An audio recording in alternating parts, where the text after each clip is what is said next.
नमस्कार दोस्तों और स्वागत है आप सभी का करंट अफेयर अपडेटेड के इस यूट्यूब चैनल पर, जहां पर आज हम डिस्कस करने वाले हैं 20 मार्च 2021 के इंपॉर्टेंट इवेंट्स के बारे में। चलिए लेक्चर की शुरुआत करते हैं और सबसे पहले देख लेते हैं कि आज हमें कौन कौन से इंपॉर्टेंट टॉपिक्स को कवर करना है। आज सबसे पहला आर्टिकल जो हम डिस्कस करने वाले हैं वो होने वाला है अंगपाल सेकंड के बारे में, जो कि तोमर डायनेस्टी से बिलोंग करते थे। ठीक है, फिर इसके बाद हम डिस्कस करेंगे medical termination of pregnancy amendment bill 2020 के बारे में।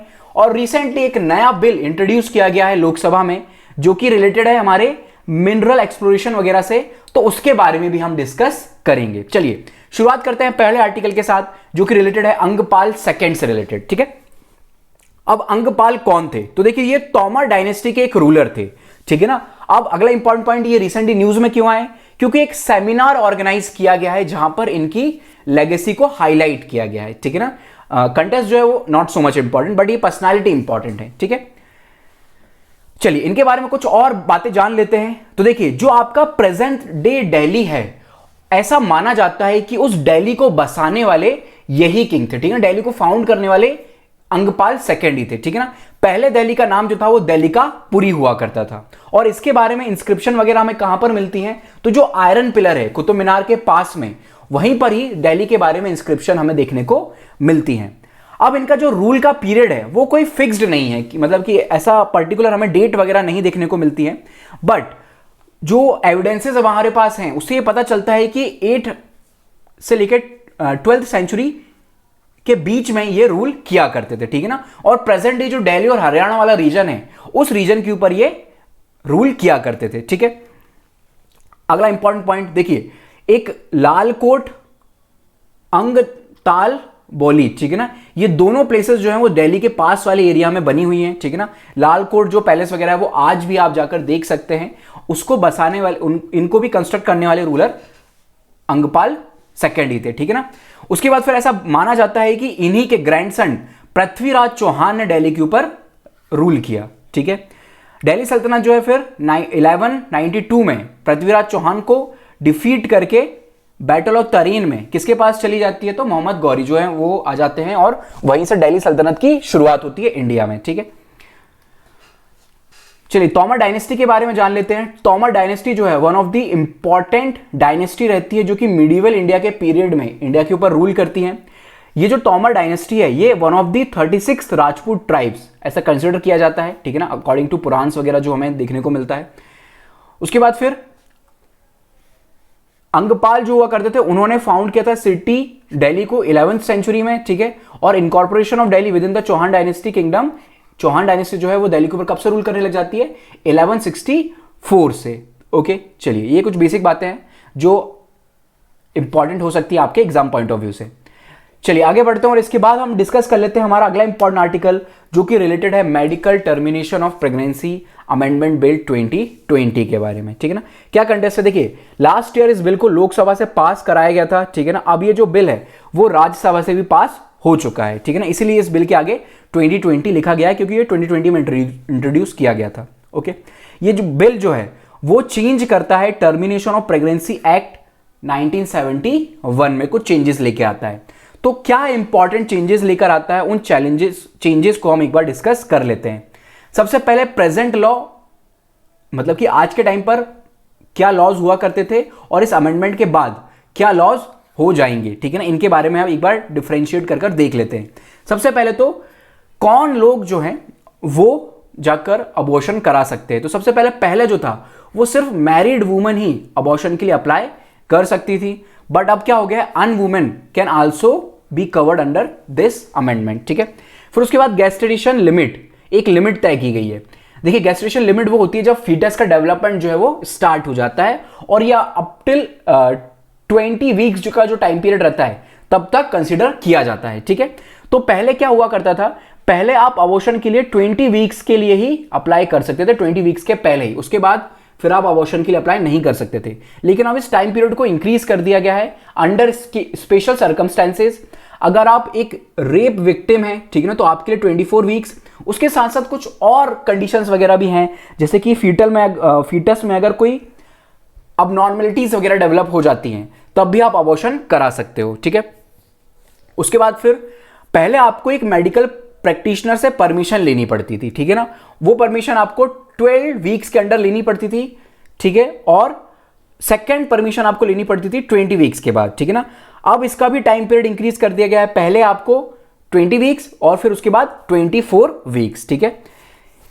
इसके बाद फिर ब्रीच ऑफ वुमेन्स कॉन्फिडेंशियलिटी, अगर किसी भी प्रकार से वुमेन का बारे में अगर डिस्क्लोज किया जाता है, देखिए राइट टू प्राइवेसी का मामला है यहां पर, ठीक है, यानी कि जो भी वुमेन अबॉर्शन कराना चाहती है उसका नाम वगैरह डिस्क्लोज नहीं कराया जाएगा। कराया जाता है तो पहले 1000 रुपीज फाइन हुआ करता था, अब 1 साल की सजा भी हो सकती है, ठीक है। चलिए ये कुछ चेंजेस वगैरह लाए गए हैं, अब डिटेल में समझ लेते हैं। सबसे पहले termination due to failure of contraceptive methods और डिवाइसेस, ठीक है ना। कॉन्ट्रासेप्टिव मेथड्स वगैरह वो सारी मेथड्स होती हैं जो भी प्रेगनेंसीज को अवॉइड करने के लिए यूज की जाती हैं, ठीक है। तो अगर ऐसी कोई सिचुएशन वगैरह क्रिएट हो जाती है जब कॉन्ट्रासेप्टिव मेथड का आपने यूज किया हो बट वो 100% सक्सेसफुल साबित ना होती हैं, ठीक है ना, उसके कारण आपको प्रेगनेंसी अगर हो जाती है, तब क्या किया गया है, तब इस एक्ट के अंदर 20 वीक्स के अंडर टर्मिनेशन कराने का प्रोविजन रखा गया है, ठीक है ना। This bill allows unmarried women also, ठीक है ना, यानी कि अनमैरिड हो, अगर आपने शादी नहीं की, स्टिल यू गेट प्रेग्नेंट, तब भी आप टर्मिनेशन करा सकते हो प्रेगनेंसी का, ठीक है। उसके बाद अगला पॉइंट क्या है, opinion needed for termination of pregnancy, ठीक है ना, यानी कि आपको अगर टर्मिनेट कराना है तो उसके पहले आपको एक मेडिकल प्रैक्टिशनर जो है उससे परमिशन लेनी पड़ेगी। तो ये टाइम पीरियड फिक्स किया गया है 20 वीक्स का, 20 वीक्स के अंडर आपको लेना पड़ेगा, ठीक है। फिर उसके बाद सेकेंड रजिस्ट्रेशन जो मेडिकल प्रैक्टिशनर है उसके लिए 24 वीक्स, और उसके बाद स्टेट लेवल पर अगर आपको 24 वीक्स के बाद भी कराना है, अपना अबॉर्शन वगैरह कराना है, तब आपको स्टेट लेवल मेडिकल बोर्ड से परमिशन लेनी होगी, ठीक है। चलिए फिर मेडिकल बोर्ड क्या है, देखिए मेडिकल बोर्ड जो है हर एक स्टेट गवर्नमेंट का होता है। यहां पर कौन कौन मेंबर होते हैं इस बोर्ड के, तो एक गायनेकोलॉजिस्ट होता है, ठीक है ना, एक पीडियाट्रिशियन होता है जो कि बच्चे वगैरह के जो डॉक्टर होते हैं ना, चाइल्ड डॉक्टर्स वगैरह होते हैं, वो इसके अंदर आते हैं। फिर एक रेडियोलॉजिस्ट और सोनोलॉजिस्ट होते हैं, ठीक है ना, जो आपका टेक्निकल डिपार्टमेंट वगैरह संभालते हैं, वो लोग इसके मेंबर हो सकते हैं, और इसके अलावा गवर्नमेंट जो है वो भी अपॉइंट कर सकती है, ठीक है। फिर उसके बाद upper gestation limit for special characteristic, ठीक है ना, अगेन वही, अगर आप रेप विक्टिम वगैरह हैं, ठीक है ना, कोई माइनॉरिटी कम्युनिटीज से वगैरह से बिलोंग करते हैं या फिर वनरेबल कम्युनिटीज से बिलोंग करते हैं, माइनॉरिटी कम्युनिटीज नहीं, वनरेबल कम्युनिटीज से बिलोंग करते हैं, माइनर हैं, ठीक है ना, इस प्रकार की अगर कोई भी कंडीशन है तो आप 24 वीक्स के बाद भी अबॉर्शन के लिए अप्लाई कर सकते हैं, ओके। 24 वीक्स का टाइम आपको बढ़ा दिया जाएगा, एक्सटेंड कर दिया जाएगा, ठीक है ना। कॉन्फिडेंशियलिटी यानी कि आपका नाम वगैरह जो है वो डिस्क्लोज नहीं कराया जाएगा किसी के सामने भी, ठीक है। सिर्फ जो आपको एग्जामिन वगैरह करेगा उसी को आपको अपना नाम बताना है, बाकी और किसी को नाम बताने की जरूरत नहीं है। फिर इसके बाद पहले देखिए 1971 से पहले क्या हुआ करता था, अबॉर्शन जो है वो क्रिमिनलाइज्ड था। अगर आप अबॉर्शन कराते हैं तो आपके अगेंस्ट क्रिमिनल एक्शन लिए जा सकते थे सेक्शन 312 के अंडर आईपीसी, ठीक है। फिर इसको चेंज कर दिया गया, ठीक है ना, इसको क्रिमिनलाइजेशन से हटा दिया गया, बाहर रख दिया गया। पहले अबॉर्शन जैसे कोई टर्म भी यूज नहीं की जाती थी, पहले क्या टर्म हुआ करती थी, कॉजिंग मिसकैरेज, ठीक है ना, ये टर्म यूज होती थी। चलो आगे बढ़ते हैं, इसके क्या बेनिफिट होंगे। सबसे पहले तो टर्मिनेशन इन केस ऑफ एनोमैली, ठीक है ना, यानी कि अनवांटेड प्रेगनेंसी वगैरह आ जाती है अगर, ठीक है ना, कई बार ऐसा हो जाता है कि अनवांटेड प्रेगनेंसी वगैरह होती है और फिर काफी परेशान होना पड़ता है उस प्रेगनेंसी को टर्मिनेट कराने के लिए, खास करके अगर आप अनमैरिड हैं तो, ठीक है, तब तो बहुत ज्यादा केसेस वगैरह आ जाते हैं, तो थोड़ा सा वहां पर बेनिफिट मिल जाएगा उन लोगों को, खास करके जो अनमैरिड वुमेन्स हैं उनके लिए काफी ज्यादा बेनिफिट होगा, ठीक है। इसके साथ साथ जो रेप विक्टिम वगैरह हैं, ठीक है ना, उनके लिए भी ये काफी ज्यादा बेनिफिशियल हो सकता है, ओके। चलिए आगे बढ़ते हैं। फिर कई बार ऐसा भी देखने को मिलता है, इसके आगे फिर चैलेंजेस वगैरह देख लेते हैं हम। जो चैलेंजेस वगैरह हैं, सबसे पहले तो preference of for a male child, क्या होगा, अभी भी इलीगल सेक्स डिटर्मिनेशन सेंटर्स वगैरह कहीं पर ऑपरेट हो सकते हैं, तो उससे क्या होगा, अगर आपको पहले ही पता चल जाता है कि आपको फीमेल वगैरह, आपकी फीटस जो है वो एक फीमेल का है, तो उसको अबॉर्ट कराया जा सकता है, ठीक है। तो ये चैलेंजेस है, इस चैलेंज को दूर करने की जरूरत है। फिर चेंज ऑफ चॉइसेस, ठीक है ना, ये भी एक चैलेंज बना रहेगा, क्यों, इसमें क्या है, not consider factor such as personal choice at sudden change in the circumstances, ठीक है ना, यानी कि एक पर्सनल चॉइस कंसिडर किया गया है, लेकिन मान लीजिए कि बाय चांस ऐसा कुछ हो जाए, जो स्पाउस वगैरह है उसकी डेथ हो जाए, जो सिंगल लेडी है वो इतनी एफिशिएंट ना हो कि वो अपना और अपने होने वाले बच्चे का ख्याल रख सके, ठीक है, या फिर डोमेस्टिक वायलेंस वगैरह के केसेस हों और वो नहीं चाहती कि उसका जो बच्चा है उस दुनिया में आए, ऐसे ही सर्कमस्टांसेस वगैरह में रहे। ये जो सारे चेंजेस है इनको कंसिडर नहीं किया गया है इस अमेंडमेंट में, ठीक है। उसके बाद फिर जो मेडिकल बोर्ड है, हमने देखा कि अलग अलग स्टेजेस पे अगर आपको 20 वीक्स के अंदर अबॉर्शन कराना है तो मेडिकल प्रैक्टिशनर से मिलना पड़ेगा। उसके बाद 24 वीक्स के अंदर कराना है तो 2 मेडिकल प्रैक्टिशनर के पास जाने की जरूरत है, ठीक है ना। उसके बाद फिर स्टेट बोर्ड से परमिशन लेनी होगी आपको। तो यहाँ पे क्या हो रहा है, आपकी जो राइट टू प्राइवेसी वो वायलेट हो रही है, आपको बार बार प्रैक्टिशनर के पास जाने की जरूरत पड़ रही है, ठीक है ना। तो ये कुछ चैलेंजेस हैं इस अमेंडमेंट के आगे, जरूरत है कि इन चैलेंजेस पर भी ध्यान दिया जाए सरकार के द्वारा। ओके, चलिए आगे बढ़ते हैं और इसके बाद हम डिस्कस कर लेते हैं mines and mineral development and regulation amendment bill 2021। Okay, किसके द्वारा इंट्रोड्यूस किया गया होगा? ऑब्वियसली बात है, कोल एंड माइन मिनिस्टर, उनके द्वारा इस बिल को इंट्रोड्यूस किया गया है, ठीक है। ये जो बिल है वो चेंज करता है 1957 के सिमिलर एक्ट को। ओके, अब क्या चेंजेस वगैरह हैं उनको डिस्कस कर लेते हैं, ठीक है ना। अभी ये सिर्फ लोकसभा में इंट्रोड्यूस किया गया है, ठीक है ना, अभी पास नहीं हुआ है। सबसे पहला क्या चेंजेस में प्रपोज किया गया है? Removal of restriction on and use of mineral, ठीक है ना।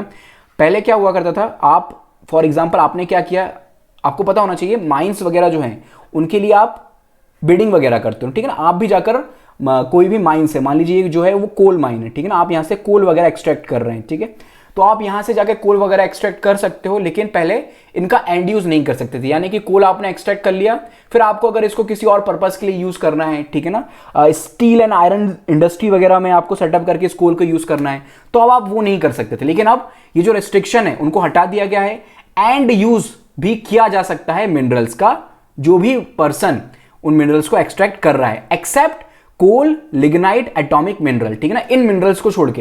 यहां पे मैंने आपको एग्जांपल गलत दे दिया ना, ठीक है ना। इसकी जगह पे आप मान लीजिए आपकी कोई आयरन की माइन है, ठीक है ना, आप आयरन वगैरह एक्सट्रैक्ट कर रहे हो, ठीक है, तो आपने आयरन और निकाला, उसको आप फिर आगे जाके आयरन स्टील के लिए भी यूज कर सकते हो, ठीक है। कोल को, लिग्नाइट वगैरह और एटॉमिक मिनरल्स, इनका यूज आप नहीं कर सकते फॉर एंड यूज पर्पस, ठीक है। सरकार का ही इनके ऊपर पूरी तरह से कंप्लीट रोल रहेगा। ओके, चलिए इसके बाद फिर sale of mineral by captive mines, ठीक है ना, यानी कि आपने एक बार क्या किया, माइंस वगैरह लीज पर ले ली, उसके बाद आप चाहो तो जो मिनरल्स आपने एक्सट्रैक्ट किए हैं उसको, उसका 50% आप सेल भी कर सकते हो, ठीक है, ओपन मार्केट में जाकर, ठीक है ना, गवर्नमेंट वहां पर रेस्ट्रिक्शंस नहीं लगाएगी। उसके बाद फिर auction by the central government in certain cases, ठीक है ना, आपने क्या किया, कोई माइन वगैरह को लीज पर लिया, उसके बाद क्या हो सकता है, गवर्नमेंट जो है वो अगेन दोबारा से उस माइन को ऑक्शन कर सकती है अंडर सर्टेन सर्कमस्टेंसेस, ठीक है ना। वो कौन कौन से सर्कमस्टेंसेस हैं? एक बार आपने लीज पर ले लिया और आप उससे एक्सप्लोजन नहीं कर रहे हो, ठीक है ना, कुछ निकाल ही नहीं रहे हो, बस बर्बाद पड़ी हुई है माइंस, तब गवर्नमेंट उसको दोबारा से ऑक्शन करा सकती है। फिर उसके बाद अगर कंटिन्यूअसली एक पीरियड वगैरह बताया जाएगा, ठीक है, उस पीरियड के अंदर अगर आप क्या करते हो, ऑक्शन वगैरह नहीं करते हो, तो अगेन माइन आपसे छीन ली जाएगी, ठीक है ना। उसके बाद फिर ट्रांसफर ऑफ स्टैट्यूटरी क्लियरेंस, ठीक है, statutory provide that transfer statutory clearance will be valid through out the lease period for the new lease, ठीक है ना, ये भी पॉइंट इंपॉर्टेंट है जो कि इसमें ऐड किया गया है। चलिए आगे बढ़ते हैं फिर allocation of mines with expired lease, ठीक है, जो लीज वगैरह एक्सपायर्ड हो गई हैं उनके लिए एलोकेशंस के लिए कुछ इंपॉर्टेंट प्रोविजन गवर्नमेंट लेके आई है, सच एज एक्सपायर्ड हो जाने के बाद may be allocate to the government company in certain cases, ठीक है, नॉट सो इंपॉर्टेंट, ये वाला पॉइंट जो है उतना इंपॉर्टेंट नहीं है। फिर extension of lease to government companies, again not so important, government companies को एक्सटेंशन दिया जा सकता है, ठीक है ना। चलिए फिर condition of lapse, condition of lapse वगैरह के बारे में बताएं, अगर तो वही 2 साल के लिए अगर आपने माइनिंग नहीं की है तो लैप्स कर ली जाएगी, ठीक है ना। डिसकंटिन्यूड है अगर 2 साल के पीरियड के लिए लीज वगैरह जो है, अगेन दोबारा से आपका जो राइट है उस माइन के ऊपर वो लैप्स हो जाएगा, ठीक है। फिर non exclusive, not so important and again not so important, ठीक है। चलिए फिर सिग्निफिकेंस क्या रहेगा इस बिल के लाने के बाद? देखिए ट्रांसपेरेंसी इंक्रीज होगी, मैक्सिमाइजेशन ऑफ आउटपुट किया जा सकता है, और ईज ऑफ डूइंग बिजनेस में इंडिया की रैंक वगैरह जो है वो भी काफी आगे आ जाएगी। फिर एफिशिएंट एनर्जी मार्केट, ठीक है, और लास्ट में access to high end technology, ये भी इससे इंश्योर किया जा सकता है। तो ये कुछ इसके सिग्निफिकेंस हैं इस बिल के। सो गाइस ये था हमारा आज के सभी इंपॉर्टेंट आर्टिकल्स का डिस्कशन। उम्मीद है आपको ये डिस्कशन पसंद आया है। एक इंफॉर्मेशन है आप लोगों के लिए, देखिए कल से जो है आपकी वीडियो लेक्चर सीरीज डिसकंटिन्यूड रहेंगी फॉर पीरियड ऑफ 20-25 डेज, ठीक है ना, कि मुझे पता है आपके एग्जाम्स वगैरह आ रहे हैं और आप लोग अपने एग्जाम्स के ऊपर फोकस करना चाहते हैं, ठीक है। तो हम लोग दोबारा से रिज्यूम करेंगे after 15th April. Okay, so good luck for your exam, thank you so much for the discussion, have a good day.